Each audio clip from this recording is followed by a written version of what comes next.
This child isn't Mama's baby.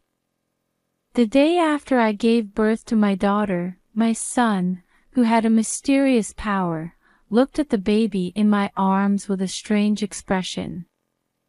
Then, he burst into tears. My sister is going to be killed. As I hurriedly tried to comfort my son, I glanced beside me and saw my husband suddenly turn pale and start shaking violently. Later, when we checked the baby, we discovered an unbelievable truth. I vowed to uncover the whole story. My name is Maggie, and I'm 36 years old. I work from home for a major advertising agency. I lived in a spacious, newly built house with my husband and our 4-year-old son. I met my husband, Ben, 7 years ago through a friend's introduction and got married. He was a pediatrician who graduated from a top university and worked at a general hospital. Ben was a kind-hearted man who understood my work, and I was proud to call him my husband. Soon after we married, our son Ethan was born. When Ethan was about 3 years old, Ben's wealthy parents built us a lovely house. With a kind doctor for a husband, an adorable son, and a house in the city, I thought I was living a blessed life. It happened when Ethan had just turned 4. Suddenly, he pointed at my belly and smiled. "Mama, there's a baby in your tummy." Ethan was just grinning and looking happy. I was confused, but I had my suspicions, so I went to the hospital the next day. The doctor confirmed that I was in the early stages of pregnancy, and I was overjoyed. When I got home, I told my son about the pregnancy. "Ethan, there's a baby in my tummy." "You were right. It's a girl. I'm going to be her big brother." Even though it was too early to know the gender, my son insisted the baby in my belly was a girl. "How did you know I had a baby inside me?" I asked. "The baby told me she was there," he replied. I had long suspected that my son might have some sort of mysterious power. Once, when we visited my parents' house, Ethan looked at my father and cried, saying, "I see something fuzzy in Grandpa's chest." Shortly after that, my father was diagnosed with an illness, but thanks to early detection, it didn't turn into anything serious. Ethan might have some kind of special ability, I told my husband Ben. He laughed it off, saying, "That's unrealistic." But anyway, the pregnancy was joyous news. When Ben came home late, I told him about the pregnancy. "I see. We've been trying for a second child for a while, so I'm happy." "Take good care of yourself," Ben said, just as I had imagined. He was delighted, and I felt his warm embrace. At that time, Ben was working a lot of overtime and night shifts, so he was rarely home at night. You know, for this birth, with Ethan in preschool and all, I was thinking it would be a huge help if you could take paternity leave, I suggested. But Ben's face suddenly clouded over. "That's impossible. You know about my work, right? We're already short-staffed, and there's no way I can take paternity leave." "Is that so? Couldn't you work something out if you let them know early?" I pressed. "When something's impossible, it's impossible," he insisted. "I know. Why don't we ask your mother to come and help after the birth?" "I see. All right, I'll talk to my mother," I agreed. Ben doted on Ethan, but because he was so busy, I was essentially left to do all the child rearing on my own. It was tough for me since I was working too, but somehow I managed to juggle housework and childcare every day. In the end, we decided that my mother would come to help after the birth of our second child. I felt a little sad because I had wanted to raise the children together with Ben, but I understood his work situation, so I didn't complain. After that, my pregnancy progressed smoothly with hardly any morning sickness. When I was about 6 months pregnant, Ethan's preschool scheduled a recital. Try to take the day off to watch Ethan at the recital, okay? I asked Ben. I know. I've already requested the day off, and I'll definitely be there, he promised. But on the day of the recital, he suddenly said, an urgent work matter came up, and I can't go. I watched over Ethan alone at the recital, feeling quite dissatisfied with Ben. After the recital, I took Ethan home and waited for Ben to return, intending to confront him. Suddenly, Ethan pointed at the TV screen. There's a lady who's good friends with Papa. On the TV, a rerun of some variety show was playing. The screen showed a beautiful female celebrity laughing loudly and clapping her hands. At the time, I didn't pay much attention, thinking Ethan was just saying random things. After Ethan went to bed, Ben came home. I was about to confront him about missing the recital, but for some reason, his face was deathly pale. His behavior was so strange that I decided not to press him. Perhaps something serious had happened at work. From then on, Ben seemed to be troubled by something, but he wouldn't talk to me about it. I decided to quietly watch over him, thinking it must be work-related stress. As my due date approached, my husband was busy and couldn't seem to take time off. 2 days after my due date, I finally felt contractions. I immediately contacted Ben asking him to come pick me up, but there was no response. Disappointed but determined, I quickly left Ethan with my mother and headed to the hospital where Ben worked by myself. As soon as I arrived at the hospital, I was put on the delivery table, and I gave birth. Hearing the cute cry of my baby, I felt relieved. The midwife let me hold my newborn baby. Your name is Charlotte. Thank you for being born safely. At that moment, I noticed a small red birthmark on Charlotte's back. After the post-delivery procedures, I entrusted Charlotte to the midwife and returned to my room, where I fell into a deep sleep. When I woke up, Ben was by my bedside, peering at my face. You're awake. I'm sorry I couldn't be here for the delivery. You did well. His gentle voice made me feel at ease. Just then, the midwife brought Charlotte in. I'm going to bring Ethan now. He must be excited to meet his little sister, Ben said as he left the room. I smiled, gazing at the peacefully sleeping Charlotte. After a while, Ben returned with Ethan. Ethan, you've been such a good boy. Look, this is your little sister, Charlotte, I said, showing him the baby. Ethan furrowed his brow. This child isn't Mama's baby. As I was puzzled by his words, Ethan's eyes suddenly filled with tears, and he looked frightened. My sister is going to be killed.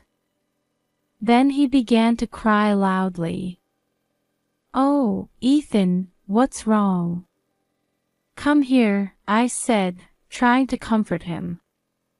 But even as I hugged him, he kept repeating the same words and wouldn't stop crying. As I was desperately trying to calm him down, I looked up at my husband and gasped. Ben had turned deathly pale and was shaking violently. "What's wrong?" "Ben, you look awful," I called out to him. With a trembling voice, he said, "I just remembered something I need to do," and left the room. Ben was clearly acting strange. Between Ethan's words and Ben's behavior, I didn't know what was going on. Confused but needing to take care of Charlotte, I started to change her clothes and was shocked. The red birthmark I had seen right after the birth was no longer there. After having my mother pick up Ethan and take him home, I immediately called a nurse and requested a blood test for my daughter. The next day, the results came back, and the baby's blood type was AB. I'm type O, and Ben is type A. In other words, it was a blood type that shouldn't have been possible for our child. I was in turmoil over these results. This child isn't mine. How could this happen? Where is my real daughter? I was certain that Ben was involved in this somehow. I tried to call Ben immediately, but I was told by the staff that he hadn't come to work and they didn't know where he was. Determined to find the real Charlotte, I decided to consult with a nurse first. However, on my way to the nurse's station, I saw something that made me feel as if I'd been struck by lightning. At that moment, everything seemed to fall into place. Late that night, I was hiding in the shadows. Then I heard footsteps coming down the dark hallway. The person walking towards me was undoubtedly Ben. Ben stopped in front of a hospital room door and put his hand on the doorknob. "That's not my room, you know," I said. "Maggie, what are you doing here?" The nameplate on the hospital room door read Sarah. It was the same name as the female celebrity Ethan had pointed out on TV. What I had seen earlier in the day was this nameplate. "There's a lady who's good friends with Papa," Ethan had said at that time. "Why are you trying to enter Sarah's room?" I asked. I have some pediatrician business," Ben stammered. "At this late hour?" I pressed. Ben held his head in his hands. It would be inconsiderate to make a fuss in the hallway. "Let's go inside," I said, entering Sarah's room with my husband. "Hey, who's that woman? Are you a fan of mine or something?" "Stop bothering me," Sarah, the petite beauty I had seen on TV, said from her bed. "I'm Ben's wife." "More importantly, let me see your baby," I said, looking into the baby crib next to Sarah's shocked face. Checking the back of the small, sleeping baby, I saw the birthmark I had noticed before. "Hey, what are you doing to someone else's child?" Sarah exclaimed. "No, this child is my baby," I insisted.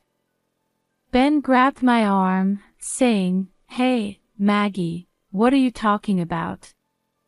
I shook him off and threw the blood test results onto Sarah's bed. "The baby in my room has a blood type that couldn't possibly come from Ben and me. And this birthmark on the back. I clearly remember seeing this mark on my baby right after she was born. This child is mine."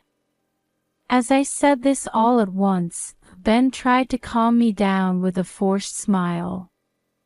A baby's blood type can change, and you might have mistaken the birthmark. Calm down.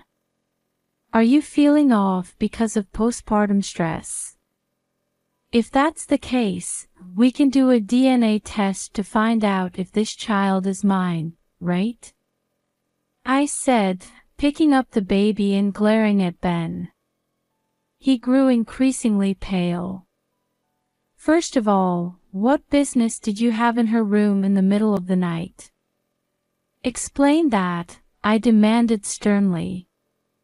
Sarah furrowed her brow and sighed. Oh well, I guess the cat's out of the bag. You were having an affair with my husband? I asked. Sarah seemed to have given up and admitted to her relationship with Ben. They had met at a party, and when she found out Ben was a doctor, she became interested in him. She knew he was married but started seeing him anyway. When they realized Sarah was pregnant, it was too late, and she had no choice but to have the baby. The timing of Sarah's pregnancy discovery coincided with Ethan's recital. That day, when Ben skipped the recital and came home looking pale, he must have just been told about Sarah's pregnancy. I struggled to contain my rising anger. I understand that you two were having an affair and that you were both pregnant at the same time. But why did you switch the babies? You're the only one who could have done that in this hospital, right? I glared at Ben as I spoke. He sighed and shrugged.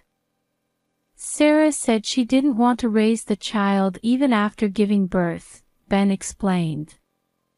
Sarah nodded as if it were obvious. I'm officially on a break right now, but I plan to return to my career as a celebrity soon. I don't want the public to know I had a child out of wedlock, and besides, I don't even like children. I couldn't believe what Sarah was saying. Sarah said she would either put the baby in a baby hatch or stage an accident to end its life. I felt sorry for the baby. But I couldn't let you two find out. Ben trailed off. So why did you switch the babies? I demanded angrily. Ben averted his eyes. Well, Sarah is prettier, so her child would probably grow up to be beautiful too. I wanted a cute daughter, so I thought I'd have you raise her. At that moment, I was silently furious. Now that we've been found out, there's nothing we can do. I know. Why don't you raise both of them? We can say they were twins.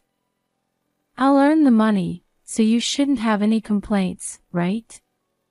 Ben suggested. That's right. That's a good idea. Well, my daughter will definitely be prettier anyway, Sarah chimed in. I glared at them as they started saying such outrageous things. Don't be ridiculous. How could you switch babies for such a stupid reason? What were you thinking? So you were planning to get rid of my daughter. You're the worst. Sarah and Ben looked startled when I raised my voice. As Ben tried to calm me down, saying things like, "Take it easy," I spoke in a low voice. Do you think you can get away with doing something like this, using your position as a doctor? I can cover it up somehow. I'm trusted in this hospital, Ben said confidently. I wouldn't be so sure about that, I replied, looking towards the door of the room. Ben and Sarah followed my gaze. There stood a nurse with a stern expression on her face. Actually, I had explained the situation to her beforehand and asked her to secretly listen to our conversation. As Ben panicked, the nurse said, intentionally switching babies is a serious matter. I'll report this to the supervisor. Faced with the unyielding nurse, my husband grew increasingly pale. This is a proper crime, you know. If I tell the police, you might be arrested, I said firmly. Ben and Sarah suddenly began to panic. Maggie, please don't say things like that. Don't make this a big deal, Ben pleaded. No, I will never forgive you. And Sarah, you too, I said, glaring at her. Sarah flinched as I stared her down. You, who tried to have me raise your child while treating Charlotte poorly, are beneath contempt. I work at an advertising agency, so I have connections with weekly magazines. You understand what I'm saying, don't you? I threatened. No, if this gets out, I won't be able to return to my career as a celebrity. Please, anything but that. Sarah begged. Ben and Sarah finally got down on their knees before me. We're sorry, please forgive us. Please forgive me, Maggie. Ben cried, pressing his forehead to the floor as he broke out in a cold sweat. Who would forgive you?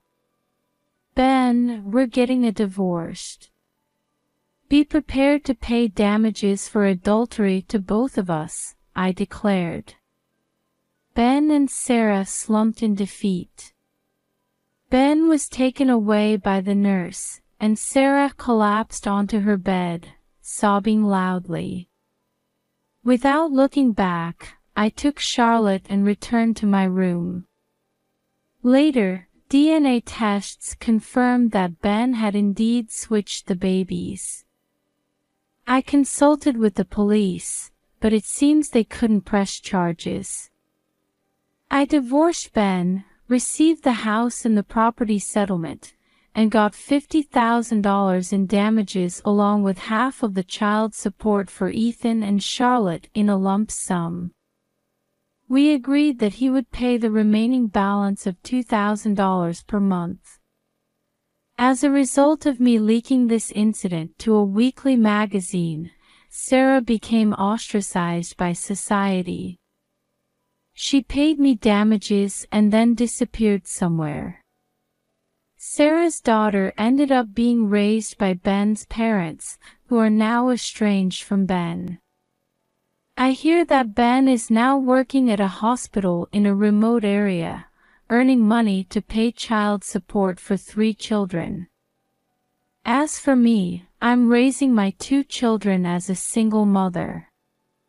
Ethan and Charlotte get along well, and seeing them play together brings me immeasurable happiness. I hope to continue working hard to ensure that